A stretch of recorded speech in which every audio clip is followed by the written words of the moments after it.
vino de Casual Friday. Es miércoles, pero como es el inicio del fin de semana largo, Roberto Feletti vino de Casual Friday. Feletti fue viceministro de Economía de Axel Kicillof. No, de Amado Boudou. Perdón, de Amado Boudou, la tengo con Axel. De Amado Boudou en la última 2009-2011, claro, en el final de la primera presidencia de Cristina Fernández de Kirchner. Después Amado fue vicepresidente, ¿no? Vicepresidente. Y fuiste secretario de Comercio Interior. Yo siempre te lo digo medio en broma y medio en serio. Fuiste el último que logró una inflación del 2,5% mensual. Que en este momento, y sin recesión, ¿no? Que en este con momento, expansión. Claro, en este momento vos me das una inflación del 2,5% mensual y sin recesión y yo te digo, sí, dame. Es como firmar el empate, pero bueno, sería un Y en ese momento, en ese año 2021, la economía creció 10,2%. Claro, en el año. Recuperó lo del 2020. Exactamente. Y nosotros arrancamos con el congelamiento de una canasta diversa de 1.500 productos. Me acuerdo. Que queríamos calzarla con la canasta básica alimentaria. Dijimos, vamos a tratar por lo menos de atacar la indigencia. Sí. Y en ese periodo... Vos en el INDEC tenés la metodología. Exacto. Sabés de qué se compone la canasta básica alimentaria. Y sobre eso trabajamos. De leche, tanto de verdura, tanto de tomate, tanto de carne, tanto de pollo. Y sobre eso trabajamos una canasta de 1.500 productos que la regulamos, la congelamos por 3 meses. Sí, creo que eran 1.550 exactamente. 1.550. Sí, me acuerdo porque el número era bastante redondo. Y buscamos...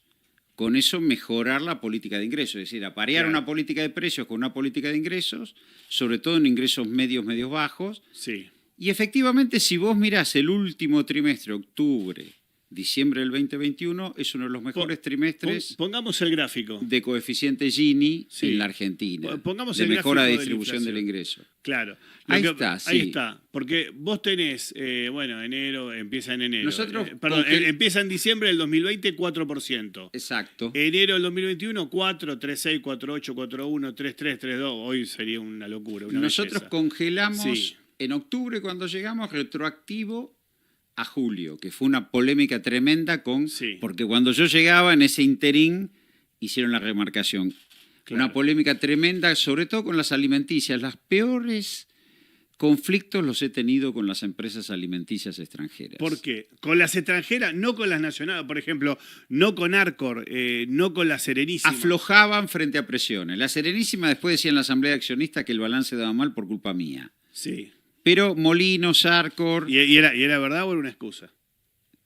Yo creo que era una excusa. Digo, el problema es que vos, si vos tenés una oferta monopólica de bienes esenciales y no la regulás, estás en el horno. Bueno. Digo, el poder real, digo, vos tenés una oferta monopólica. Vos lo podés decir porque sos kirchnerista. Claro, vos tenés una oferta monopólica de bienes esenciales. Sí. Y vos no la regulás. No, que son esenciales. Y vos no elegís comer o no comer. No, claro, sí. Por ahí elegís cambiarte el electrodoméstico o no. Un bebé no puede elegir tomar o no tomar leche. Exactamente. Tenés que darle leche para que crezca bien. Exactamente. Sí, exactamente. Eso está no hay, es clarísimo. la demanda rígida que se llama, no hay utopía. Sí. Bueno, en ese escenario nosotros trabajamos en esos 3 meses con ese congelamiento. Se sale del congelamiento bien, con acuerdos que respetan, enero, febrero, y cuando viene la guerra se disparan todos. Claro, porque viene la guerra de Rusia a Ucrania. Exacto. Marzo se rompe el precio del trigo, el precio del girasol, el precio del maíz, y empieza un proceso de aceleración de precios, no como lo que pasó después. No, claro. Pero ahí yo inicio una polémica dentro del gobierno, que es tratar de buscar cupos de exportación, ampliar los derechos de exportación. Finalmente salimos con los fideicomisos que tuvieron su efectividad, no era lo mismo, pero bueno, en el marco de esas tensiones decidí finalmente salir del gobierno porque me quedaba sin herramientas. Bueno, no te apoyaba, Alberto no te apoyaba. Alberto Fernández, el que era No presidente. había un consenso en torno a un programa de emergencia respecto a la guerra que yo le dije al presidente en ese momento. Mire, presidente, no hay acuerdo de precio que se sostenga si Ucrania es el principal. Me imagino, le dijiste, mira, es una guerra. Ucrania es el principal productor de trigo del mundo. Y girasol. Se van a disparar los alimentos. Hagamos un programa acorde a que hay una guerra con el principal productor de trigo y girasol del mundo. ¿Cuál fue la respuesta del presidente Alberto Fernández? Yo ahí tuve el respaldo de Culfas, bastante definido, y de Guzmán te diría que sí. No así del Ministerio de Agricultura, de Domínguez. Sí. Y la respuesta de Alberto fue, bueno, tratemos de ver, de buscar, y en ese consenso La gran Alberto. llega Bueno, un poquito aquel, un poquito el otro. llega el fideicomiso de sí, trigo y llega el sí. fideicomiso del aceite, que sirvió de paliativo, Sí. pero que se te escapaba igual. Ahora, cuando vos congelás los precios, inclusive con el retroactivo, me acuerdo que hubo muchas críticas, por ejemplo, en la canasta de los 1.550 productos estaba el vino. Había Sí, un vino. y yo dije una frase célebre. Una frase que a mí me pareció simpática. Me van a lapidar por decir esto, pero ¿cómo era la frase? La frase era, ¿qué pasa? ¿El trabajador no tiene derecho a tomarse un vinito? Y bueno, sí. Y sí. Derecho tiene, sí. No es alimento esencial. Me cuestionaron Pero- eso, me cuestionaron las cremas, me cuestionaron...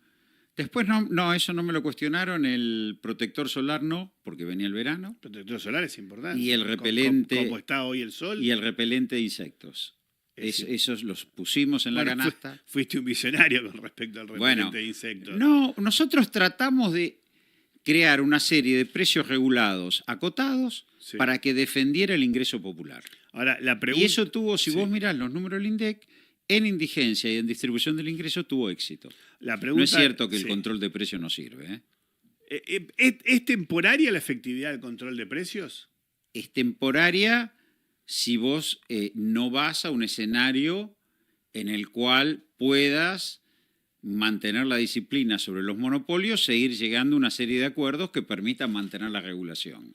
Sí. La congelación fue una necesidad porque había un desborde de precios innecesarios y había que parar, ordenar y fijar una política.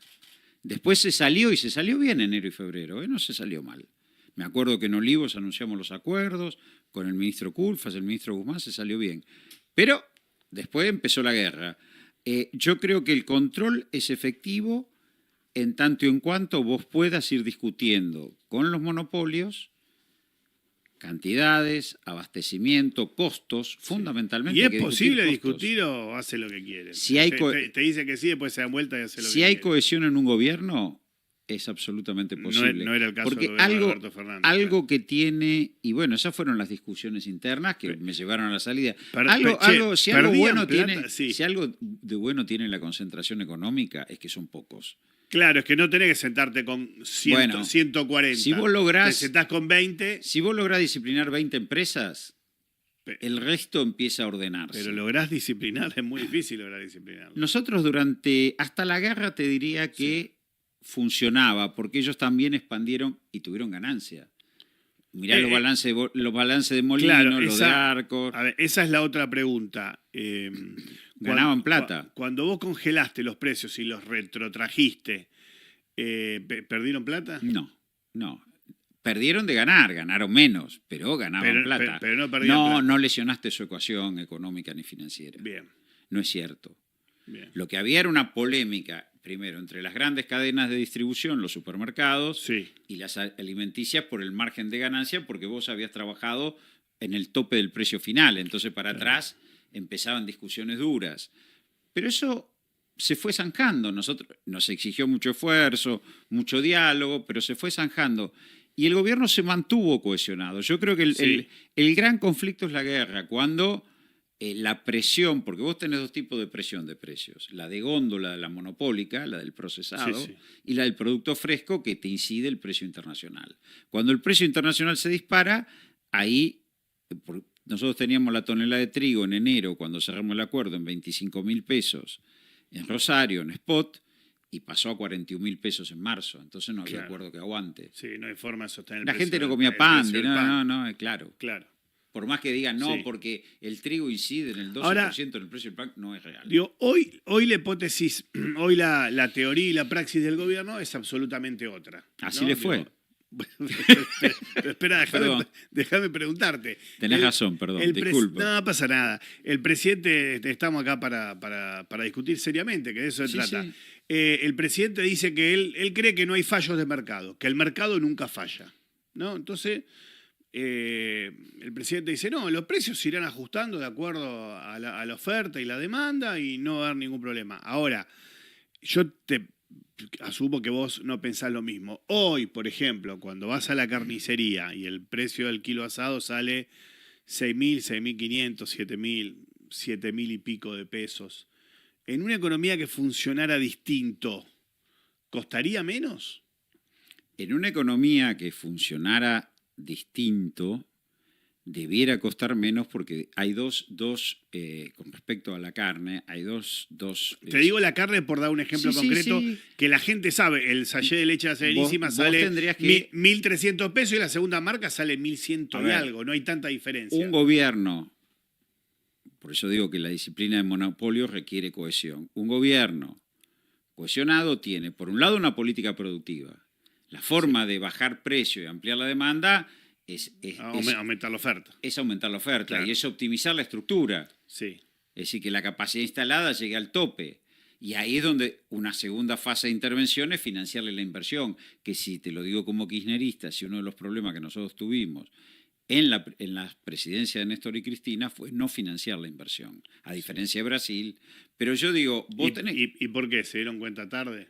Y ¿O había mucha capacidad instalada y todavía había Hubo un periodo de mucha capacidad instalada, pero hacia el 2011, te recuerdo que en el periodo del equipo económico que lideró Amado, que me tocó integrar, la economía en el 2010 creció 10% y el 2011 creció 6%. No en vano Claro. Amado fue vice y no en vano la elección fue del 54%. Ahora, ahí habíamos llevado la economía al límite, era necesario un shock de inversión. Pero bueno, hasta ese momento, la decisión era que la inversión viniera de las utilidades de las empresas, o sea, se reinvirtieran utilidades, lo cual en parte no está mal. Pero es bastante difícil porque es muy difícil Y en otro punto obligar que- a las empresas a qué hacer con sus utilidades, ¿no? Las empresas... Suena Nosotros, razonable, pero no es nosotros tan imaginábamos que de creando implementar. una macro sólida y una expansión de mercado vía consumo, eso solo bastaba para que las empresas fueran a apropiarse de ese mercado. Sí. Y se requiere micro, tanto en la expansión y cuando vos llegás al límite se requiere micro. ¿Y la micro qué es? ¿Darle crédito La micro a es- pymes para que le armen la- competencia a las grandes? La por micro, ejemplo? no, vos tenés que trabajar, en mi opinión, sobre las medianas empresas. Ahí había tensiones también con Guillermo, que tenía Moreno, que tenía Sí. otra visión. Vos tenés que trabajar sobre las medianas empresas, más que las pymes, que Sí. son las que tienen una dinámica que se sostienen. Y vos ahí tenés que ver qué incentivos fiscales o crediticios les das para que los tipos mantengan un nivel de competitividad y ganancias. Sí. Y cuáles son los acuerdos a los que llegás. Nosotros confiamos, y en parte eso fue el primer gobierno con Néstor, que la macroordenada y un amplio mercado interno eran suficiente atractivo Sí. y que por ahí sí se jugaba que el mercado iba ordenando sobre esa macro. El gobierno actual, volviendo para situarnos en el gobierno actual, primero que los monopolios no se regulan. Si no se regulan... No se autorregulan. Se autorregulan. No se autorregulan. Lo que hacen es aumentar precio y producir cada vez menos, hasta donde puedan. Esa es otra cosa que me llama la atención. Y Pero- no en vano, sí. no en vano se fue Caputo a ver a los supermercados en un momento determinado y a las prepagas en otro momento. No es que Claro, o sea, de repente se volvieron peronistas y regulaban precios. de repente vi porque los precios le habían comido la devaluación, por eso Claro. llegan a este escenario sin un dólar competitivo. Sí, mira, quiero ver que cuánto es el uso de capacidad instalada de la industria en este momento. Debe ser 50. Sí, más o menos, Sí. el 50%. Pero en el gobierno anterior, el gobierno anterior, el de Alberto Fernández, cuando Sergio Massa era ministro de Economía, tampoco llegaba al 70%. Ese es un comportamiento que me llama mucho la atención de los empresarios argentinos, que no suele ser el comportamiento de empresarios en otras partes del mundo. Ellos prefieren aumentar precio que aumentar producción. Sí, ¿Por qué? porque creo que ahí... Digo, porque si no demonizamos, adjetivamos. No, yo Pero no demonizo y yo adjetivo. prefiero entender por qué el empresario argentino se comporta así. Porque el empresario argentino, primero, vos tuviste un problema de élite que no garantizaron un sendero sostenido en el tiempo de una política económica. Vos tuviste ciclos de desindustrialización Claro. y de endeudamiento que si vos sos un industrial, reinvertir tus utilidades en la industria, viste que acá la Sí. renta se desindustrializa. Vos te va bien con una fábrica y compras un campo. Esa Sí. es la tendencia, a diferencia de Brasil, por ejemplo.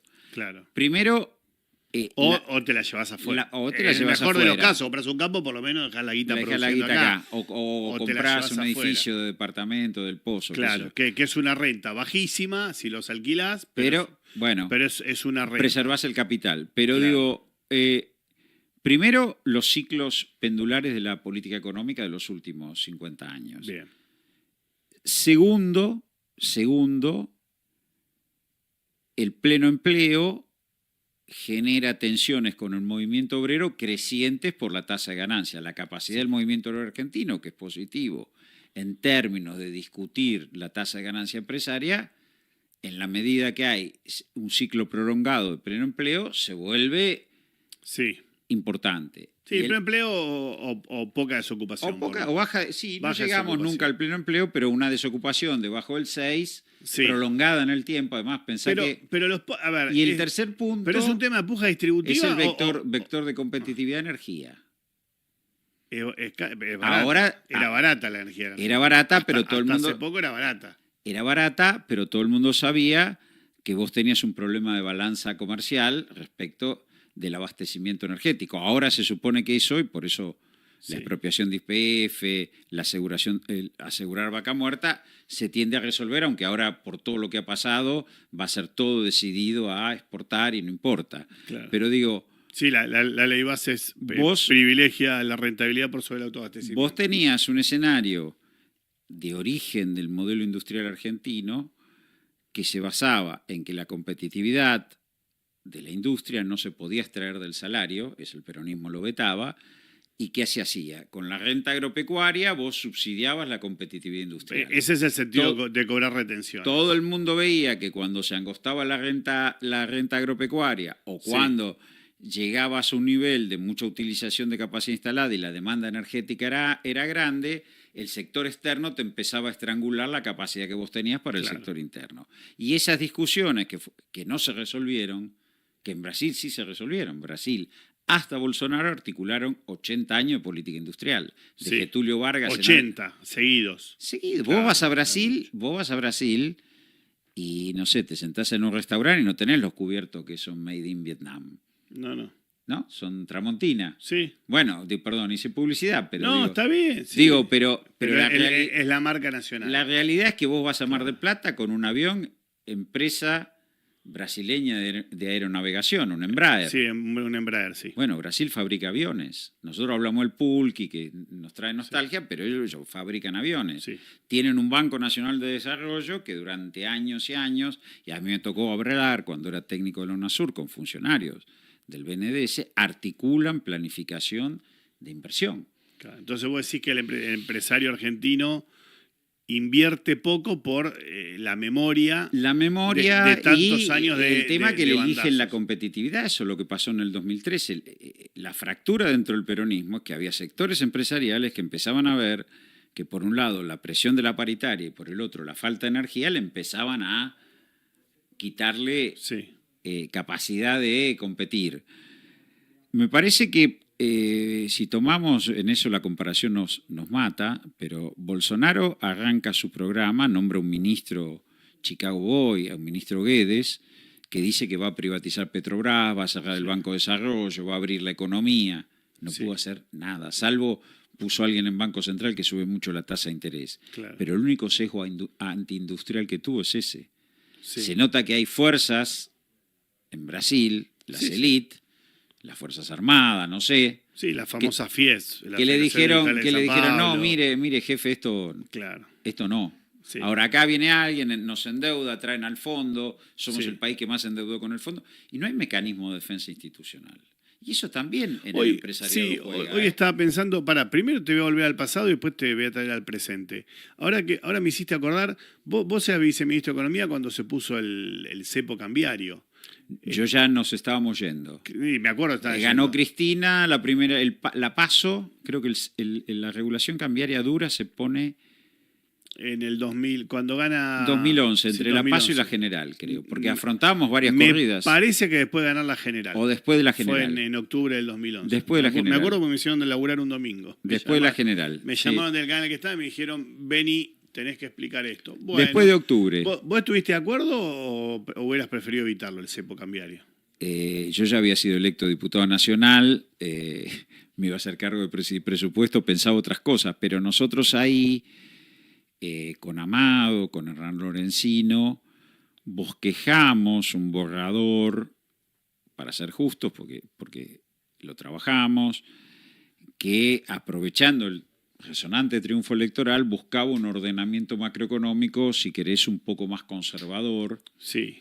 que permitiera acomodar precios relativos y relanzar la economía, inclusive con un poco de financiamiento externo. Recordá que ahí nosotros habíamos colocado el segundo canje con éxito, más del 92%. Sí. Recordá que habíamos asegurado con el fondo de desendeudamiento, con las reservas internacionales, el pago de deuda por 3-4 años, y que lo que teníamos era la posibilidad de securitizar a través de Banco Central, lo que hizo Sturzenegger cuando llegó y que quiere hacer Caputo ahora, un swap con bancos privados que nos daba mayor nivel de reservas, una corrección del tipo de cambio y una corrección de las tarifas. Ese borrador, bueno, no llegó a hacerse realidad. No llegó a hacerse realidad. Yo creo que. Bueno, pero yo creo en la después regulación cambiaria. Esperá, yo después creo. en 2014 igual termina evaluando. Yo creo. Sí, pero fíjate el que. gobierno. Sí, pero fíjate que Axel hace una devaluación competitiva.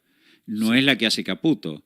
Caputo devalúa 118% y llegamos a abril y no tenés un dólar competitivo. Y sí, se la comió la inflación. Axel hace una devaluación del 28%. No de 118, del 28, y durante 2 años vos tenés relativa estabilidad, y Prat Guy dice, no, en ese momento nosotros nos fuimos con 10 pesos el dólar, 9 y pico. 10 y el blue estaba a 14. Bueno, y Prat Guy dice, no, todos los precios están a 14. Y lleva el dólar... Si salimos del cepo no va a haber y ahí ningún problema. provoca una aceleración de la inflación que ese año termina con 38%. Claro, pero mi pregunta es... O sea, lo que te digo, no siempre una devaluación. Mi pregunta es, vos en lugar del cepo, cuando Cristina gana... Yo creo que la regulación cambiaria... Gana la reelección. Hay que tenerla. Pero vos en lugar del cepo hubieras devaluado Nosotros algo. hubiéramos querido... Sí, en ese momento se preveía con más reservas. Lo que no puedes hacer es devaluar sin reservas. Sí. Con más reservas a partir de este swap con bancos privados, ampliado el nivel de reservas, ir a un proceso de corrección cambiaria paulatino. Y la otra discusión en ese momento era el desdoblamiento del mercado cambiario. Claro. Que de hecho ocurre hoy con los dólares financieros, legales, Sí. el dólar MEP, dólar contado con liqui. Eso, vamos al presente. La famosa recuperación en B corta que dice el gobierno. ¿Y cuál es el conductor de la recuperación? Pregunto, ¿va a ser recuperación en B corta? ¿Va a ser recuperación en U? ¿O así y no sabemos cuándo va a ser la recuperación? Yo creo que por ahora no aparece. Vos tenés 3 componentes de la demanda agregada. La demanda interna, el consumo interno, que es esencialmente salario. Sí. La demanda externa, que son las exportaciones. Y la inversión. Ninguno de los 3 componentes hoy está activo. Por eso te digo, ¿cuál es el que y va? eso que los precios de exportación de los bienes agroalimentarios está... Sí, pero tenés un tipo de están cambio... relativamente altos. Pero tenés un tipo de cambio que no favorece la salida exportadora, o por lo menos el sector agropecuario así lo ve y lo está retrayendo. Después, desde el punto de vista de lo que es la inversión, todavía estamos bastante lejos de un flujo de inversión. Y lo que es el consumo interno, que es el 70% del PIB, tenés deteriorado la inversión pública, que es un componente importante, multiplicador importante, y tenés planchado los salarios, ni que hablar los salarios del sector informal, que son un 30% de la masa salarial. Supongamos que vos, vos tenés una trayectoria, has trabajado siempre en gobiernos peronistas, Sí. Tenés una formación, una experiencia. Con Ibarra en la ciudad era una coalición peronista radical, progre. Sí, una cosa rara. Bueno, Sí. el último que logró que el gobierno... Sí. Sí. Sí, en esa etapa fui presidente de Banco Ciudad y fui... Pero supongamos que no, supongamos que vos tenés que hacer un trabajo despolitizado, si ello fuera posible. Y te dicen, Roberto, vos sos el tipo del Ministerio de Economía que te va a hacer la proyección, la típica, ¿no? Haces el presupuesto el año que viene y te hace la proyección optimista, la moderada y la pesimista. En la optimista y en la pesimista, vos tenés que, aunque sea hacerlo para que tu jefe político te diga, bueno, está bien, tenemos que presentar un presupuesto y tenemos que decir que la economía funciona así. ¿Cuándo empieza a recuperarse la economía en la versión optimista y cuándo ¿En este en la escenario? versión pesimista? Que sí, claro. Yo creo que ellos, como te digo antes, tienen como bala de plata el RIGI, Sí. que venga un shock de inversión, que yo Sí. creo que eso no se va a producir hasta después de la elección de medio término, donde le van a medir, puede ser que haya un flujo de inversiones ahora, pero yo creo que eso, si ocurre, va a ocurrir después que vean si este proceso político puede ser capaz de conducir lo que quiere conducir. Sí, perdón. Si los libertarios o la Libertad Avanza ganan, la coalición o que por lo sostiene, menos obtienen un muy buen resultado en las elecciones yo creo que ahí sí legislativas del año que viene. yo creo que ahí sí te puede venir un flujo de inversiones Sí. importante. Y ese es un conductor. ¿Y qué hacemos? Y ese hasta es un ese momento? conductor. Después, la única apuesta que tiene el gobierno, esa es la bala de plata del gobierno, el componente de demanda e inversión. Después, la apuesta es a que puedan mantener un piso de inflación bajo que permita, si no hay mucho desempleo, una recuperación del ingreso real Sí. y cierta recuperación hacia fin de año. Ahora, yo eso no lo veo. Hoy las proyecciones dan que Argentina va a caer 3,5% el PIB. Es mucho. El FMI dijo 3,5. Y bueno, es mucho. ¿No te parece hasta optimista 3,5? Digo, porque si vos ves Y el si día sigue a un día- escenario de destrucción de capital acumulado como el que está presente, sí. Sí. No vamos a caer más de Y 3,5. podemos caer más, sí. Podemos caer más. Digo, Y vos hoy tenés a Sindar parada, tenés parates en todo lo que es industria de la construcción en sus indirectos, ¿no? Grifería, azulejos, tenés parates en lo que es alimentos, porque hay stock. Sí. Y entonces, digo, en lo que no aparece heredero. Entonces, digo, estamos en un problema. ¿A cuánto estamos? La pregunta es ¿a cuánto estamos de distintos fenómenos? ¿A cuánto estamos de que las empresas se cansen de tener poca actividad, pocas ventas y empiecen a despedir gente? Y si querés contestarme por sector, por ramo De hecho, actividad. la medición de marzo de desempleo, que todavía no salió, dicen que va a dar 7,4.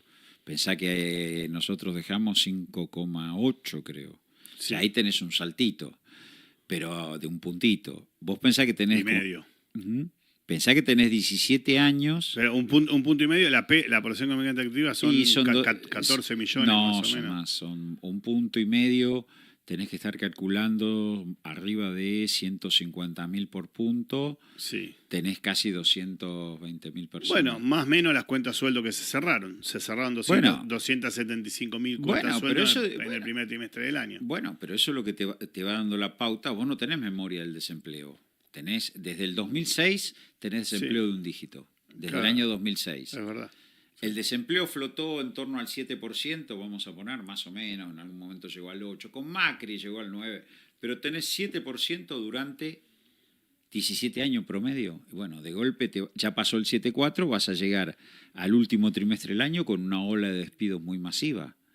Entonces yo te quiero ver ahí, porque además hay un montón de asalariado informal que cuando vos golpeás la formalidad, inmediatamente... Sí. Esa fue una gran contradicción en el proceso electoral, que mucho asalariado informal decía... El jardinero, la trabajadora doméstica... Pero todos los servicios personales. El plomero, que pensás lo que te cobra el plomero, el peluquero, acá me hace el gesto... El albañil... Tiene razón. Digo, todo claro. eso... Che, mira, hay que arreglar No, o no lo arreglo, o lo arreglo yo, porque el electricista no lo puedo pagar. Y bueno, ese proceso Sí. es un golpe muy grande a la informalidad. Todo eso se va a ver hacia fin de año. Y el otro punto es que vos tenés el Fondo Monetario Internacional pidiéndote devaluación, el sector agropecuario pidiéndote devaluación y las reservas internacionales del Banco Central que no suben. A propósito de eso, ¿cuánto puede aguantar, porque la verdad que tanto el fondo como los exportadores piden devaluación, ¿cuánto puede aguantar el gobierno sin devaluar? El gobierno va a hacer lo imposible por no devaluar, de hecho el ministro Caputo lo está diciendo. Ahora, sin flujo positivo del sector externo, vas a llegar a un punto, porque vos tenés las reservas en torno a 28.000, 29.000 millones de dólares de hace 3, 4 meses, Sí. en pleno proceso de liquidación de cosecha. Entonces, la tensión sobre el tipo de cambio en la primavera va a ser altísima. No sé, si vos me decís cuánto puedo aguantar, si no tiene aporte externo que le suba el nivel de reservas, y solo dependiendo del ajuste fiscal, sostener el tipo de cambio se torna inviable. Porque se torna inviable. ¿Y va a haber aporte externo? Porque el FMI no El parece. FMI por ahora dijo que no. Los chinos lo que le dan, y hay que ver qué pasa en la reunión del 4 de julio, para el swap, un crédito de salida. Bueno, está bien, te doy cuotas para que me pagues. Te dan o sea, te patean el pago un año hacia adelante. Sí, pero no te lo renuevan. No. Bueno. O sea, no te dan más crédito para importar. No. En todo caso, que te dicen lo que me debes hoy, los famosos. Lo vamos pagando en cuotas. $5.000 millones de dólares, me lo empezás a pagar en un año. Te empieza a vencer. Pero ahí me empezás a pagar. Claro. Me empieza a vencer este año poco, pero creo que en agosto, cuotas de la reestructuración de deuda que se hizo durante nuestro gobierno, que hizo el ministro Guzmán, empieza a vencer. Entonces digo, todo eso. Y además la realidad es que vos no estás logrando un flujo de divisas del sector agropecuario importante. Están escondiendo. Escondiendo la cosecha entonces, para no liquidarla, para que suba el tipo de cambio. Y si el gobierno pierde, para que se devalúe y gane más plata. Perdón, siempre. Se le hicieron a todos los gobiernos. Sí. No es que se la hacen a este gobierno, no es que el campo tiene una particular animosidad con el gobierno libertario. No. Se la han hecho a todos. Le tiene miedo al RIGI el campo, ¿no? El sector agropecuario por la propiedad de los Porque le compran los campos baratos. BlackRock, digo, para hacerlo en términos así bien precisos. Y tiene temor, sí. Mira, ese componente no lo había escuchado. Y el RIGI es un beneficio fiscal, cambiario, aduanero, y si vos sos tenedor de bonos argentinos y Argentina, como todos dicen, yo no lo digo, porque después va a salir, pero todos dicen que va a ir a una nueva renegociación de deuda, bueno. Va a ir a una nueva renegociación, pero con los privados, porque con los privados. Con los organismos internacionales no puede ser una renegociación de deuda. No puede decir, mirá, vení, vamos y... No, porque tenés facilidades extendidas, es eso. No, lo que dicen todos es que los vencimientos del año que viene, que son alrededor de 8.500 millones de dólares... No es tanta plata, 8.000. Si vos tenés superávit comercial... Mirá, 8.000 millones de dólares es el límite que vos podés aceptar en nuestra balanza de pagos sin un gran estrés cambiario. Es el límite, sí, estás en el límite. Bueno, pero el presidente, Javier Milei, cuando asumió... Y el otro año son 20.000. Bueno, ahí ya está. El 2026. Pero digo, cuando asumió, Javier Milei dijo, los contratos se cumplen. Está bien. Quiero ser... Y vos yo no lo estoy diciendo, ¿eh? Sí. Ojo, no lo dice Roberto Feletti. Ni lo decís, ni lo decías, ni no lo digo, ni lo deseo, ni lo propongo. Ahora, todos los analistas locales e internacionales imaginan que puede haber un proceso de renegociación. ¿Y eso es más confianza o más recesión? Eso puede ser más extranjerización de activos. Bien. Y en el marco del RIGI... Pero si no tenés para pagar, no tenés para pagar. Está bien, y si no tenés para pagar, dame tu casa, qué sé yo, ¿viste? Claro. Es más... Bueno, seguimos con el hasta cuándo. Te pregunté hasta cuándo el gobierno y yo veo una primavera difícil. Salvo que mañana, bueno, entre un flujo de divisas, las reservas se ubiquen en, no sé, 34, 35 mil millones de dólares.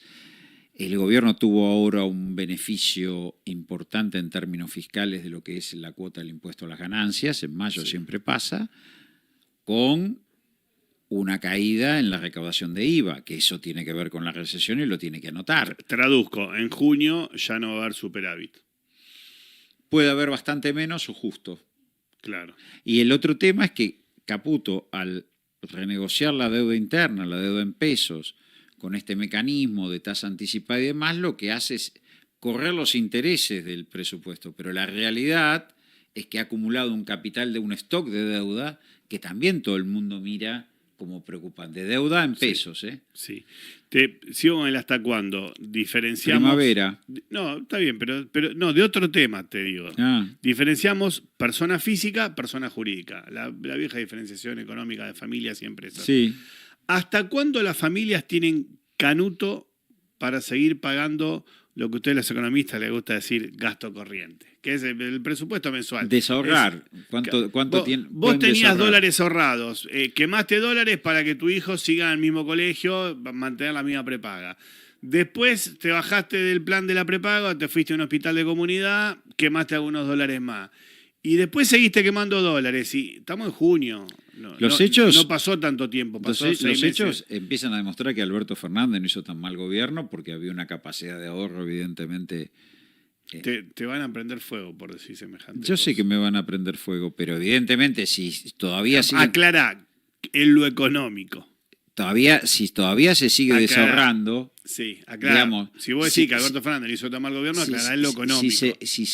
A ver, yo lo que te digo es que si vos tenés un segmento de ingresos medios altos que están desahorrando, es decir, que todavía muestran haber tenido capacidad de ahorro. No, pero yo te pregunté, ¿hasta cuándo le dura la guita ahorrada de esa gente? Y yo creo que no. ¿Cuándo se le termina? Y yo creo que se va a terminar. Van a haber dos efectos.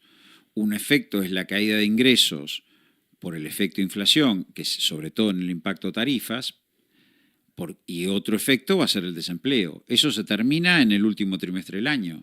Bien. Donde vos te va a converger un deterioro de tus ingresos, porque también las empresas, si ven que no venden, van a tener una política salarial mucho más restringida. Aunque vos conserves tu empleo, no vas a poder ir actualizando por paritaria tan fácil.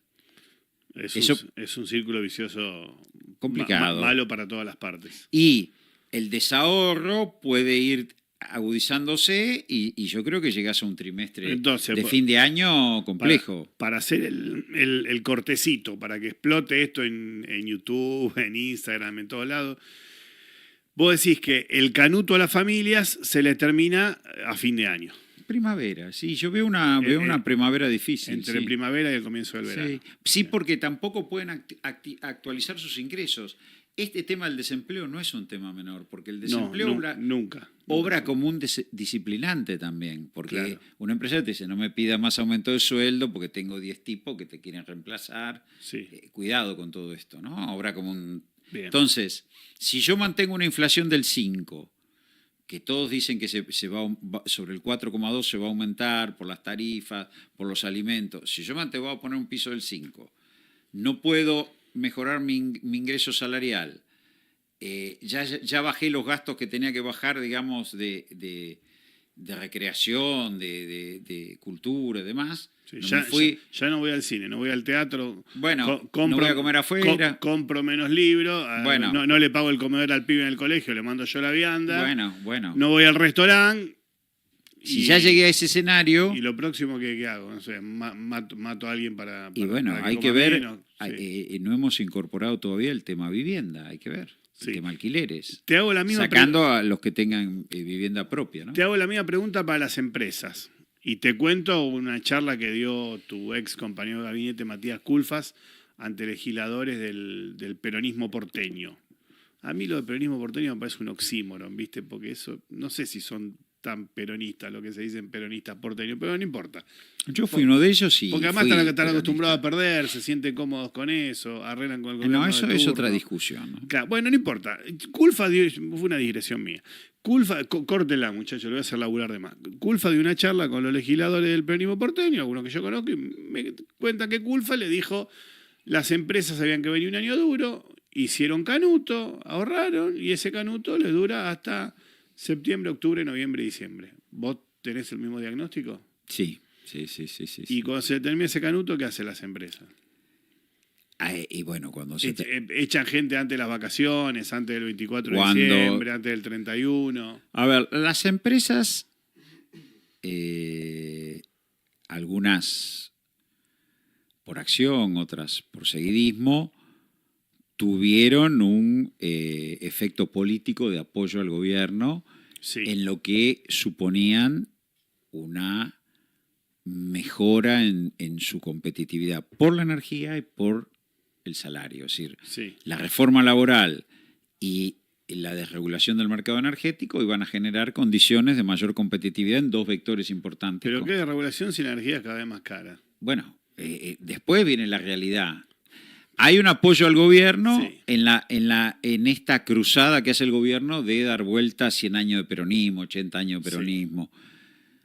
El hecho empieza a demostrar que apoyar esa cruzada puede ser que yo me quede asesinado en medio del desierto, porque estamos en la cruzada por recuperar Jerusalén, por ahí. Entonces, muchas empresas, yo creo que a fin de año van a empezar a presionar por el tema empleo, van a empezar a presionar por implementar medidas más duras en la relación laboral y algunas van a empezar a... Justo en diciembre, que es el mes que todos somos sensibles, nos acordamos de lo que pasó en diciembre del 2001. No, pero no queremos es lo mismo queremos que escenario. nadie nos joda para la fiesta. No, ya sé que, pero digo, no, por supuesto que no. Pero lo que digo es, psicológicamente el argentino dice, diciembre, ¿viste? Sí. Que nadie me rompa la paciencia. pero que pase lo más rápido posible. Nuestros diciembres serán... Brindar rico e irnos de vacaciones. Pero nuestros diciembres, los diciembres de los gobiernos de Néstor y Cristina eran diciembres No, está bien, pero yo te estoy preguntando... felices. Escúchame, la gente salía con 5 bolsas de los shopping. No quiero decir nada. Yo lo único... yo soy un populista, no puedo dejar de ser. ¿Y qué tiene? A ver, todo el mundo... No, yo defiendo el populismo. Todo el mundo... No. Bueno, pero por eso te pregunto. Todo el mundo se la pasa diciendo qué tan malo es ser populista. Te voy a dar el derecho a réplica. ¿Qué tiene de bueno ser populista? Y los años mejores del pueblo argentino en términos de distribución del ingreso y el empleo fueron peronistas y, si querés, fueron nacionalistas populistas. Bien. Te voy a dar el argumento de los liberales. Te comés los stocks y el capital. Te comés los stocks y el capital. Digo, tenés la energía muy barata, las empresas no quieren invertir para hacer centrales térmicas, hidroeléctricas, usinas nucleares, etcétera, etcétera. Y entonces, nada, empieza a faltar la energía y Sí. te Y cortan cuando la luz. yo te voy a decir, cuando vienen los liberales, quiebran el Estado. Porque ellos no se comen el stock, pero te quiebran el Estado. Como lo hacen, te endeudan. Y no se sabe a dónde fue a parar la plata. Si vos bueno, Macri, mirá. a ver, Macri debe ser un caso insólito que tuvo 110.000 millones de dólares de fondos frescos, Sí, 65.000 el sector privado, 45.000 el fondo. es mucha guita, ¿no? Mucha plata. ¿Cuánto podría haber construido En con 4 todo años, mucha plata. Y el tipo no pudo ganar, no pudo pasar de la primera vuelta. Digo, es una historia, ¿no? Bueno, yo Ahora digo, me pongo en la boda del diablo y llegan ellos, que vienen a arreglar todos los desequilibrios de precios relativos, las distorsiones, te endeudan hasta la coronilla, te quebraron el Estado y te entregan el Estado quebrado. Esto fue la crisis del 89, la crisis del 2001, la crisis del 2018, No, pero la crisis del 2018 que la conjuró el fondo, porque si no... Sos muy imprudente, te metiste con una vaca sagrada como Raúl Alfonsín. Sos muy imprudente, Roberto. Ahora, yo te hago una pregunta. Sí, yo toda mi vida adulta, adolescente, yo nací en el 72, ¿no? Uh-huh. Toda mi vida adolescente y adulta la viví en democracia. Uh-huh. Entonces, siempre, recuerdo cómo terminó el gobierno del 89, aunque yo estaba saliendo de la adolescencia y la verdad que nada me importaba demasiado, pero veía lo que sufrían económicamente mis padres. Y fue una catástrofe la hiper. Fue muy duro, sí. Consecuencia de la deuda del gobierno de la dictadura cívico-militar. Recuerdo a mi vieja yendo a vender las pocas alhajas que tenía, la cadenita de oro, etcétera. Recuerdo el 89. Recuerdo cómo terminó el 2001. Otra crisis influida por la deuda. Y recuerdo cómo terminó Macri a pesar de toda la guita que le prestaron. Otra crisis influida por la deuda. Y la pregunta es, ¿no? ¿Y por qué la gente vuelve a votar expresiones no peronistas? Cada vez que nos gobernó alguien que no fue peronista, el país terminó estrellado contra la pared. ¿Por qué la gente vuelve a votar gobiernos no peronistas? Me parece que no todos los gobiernos peronistas son iguales. Esta fue la quinta experiencia peronista. El de Alberto Fernández fue el único gobierno peronista que no logró que el salario se recupere. Eso fue un dato. Es un punto de quiebre, es una ruptura del contrato electoral del peronismo con la sociedad. Aún con Menem, el salario se recuperó. El salario se ubicaba entre el 47 y 48% del PIB. Con Cristina pasó el 50%, pero con Menem Claro. estaba 47, 48. Con Alberto estuvo en 44. Para un gobierno peronista tener un salario debajo del 45 del PIB Es un, Ya no es un fracaso. es con el país creciendo 10 el 2021 y 5,5 el 2022. ¿Y aquí le echamos la culpa a Martín Guzmán? Yo creo que no hubo una vocación, de discutir varias cosas, pero lo fundamental es no hubo una vocación de discutir la distribución del ingreso, que esta es una premisa dentro del peronismo. Albertismo. Procrastinar y no discutir los temas de fondo. Vos tenías un escenario, como todas las cosas, ¿no? Tuviste que enfrentarte a la pandemia sin recursos.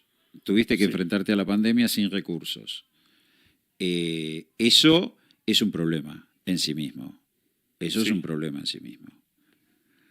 Enfrentarte a la pandemia sin recursos, bueno, te obligó a desequilibrio. Ahora, tuviste superávit comercial.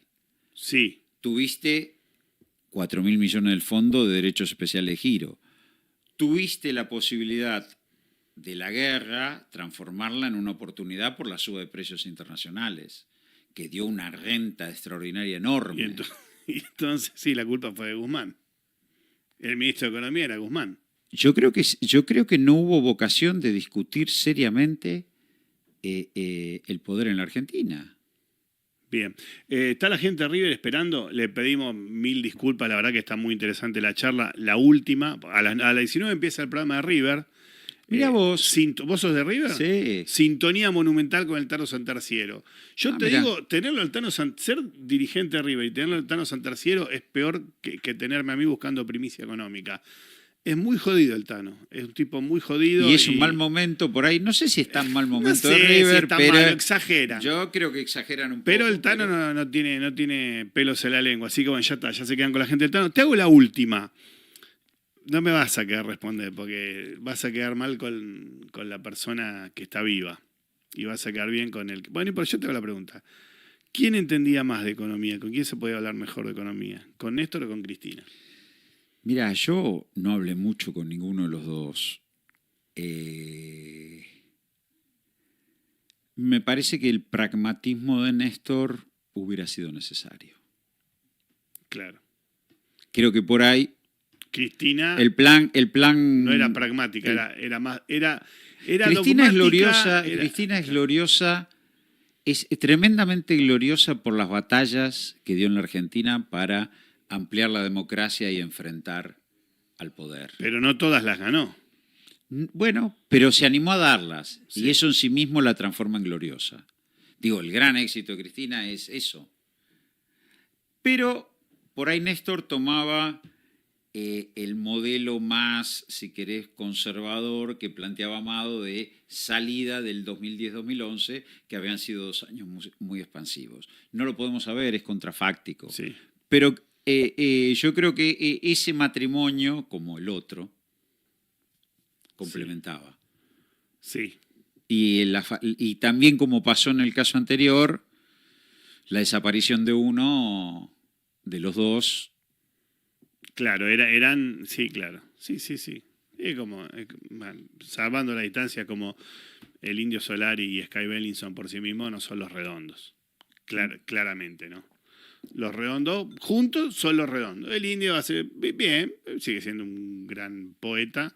Sky sigue siendo un gran guitarrista. Sigue siendo un gran poeta. Pero no son los redondos. Así que así estamos. Roberto, gracias. Roberto Feletti, gracias por la invitación. Ex viceministro de Muy Economía, agradable. ex secretario de Comercio. Le vamos a pasar realmente bien. Ahora vamos a ver cómo rebota todo lo que uno dijo. Por supuesto. Un Gracias, placer, gracias. Gracias a ustedes por haber estado. Hasta el próximo Replay Comex.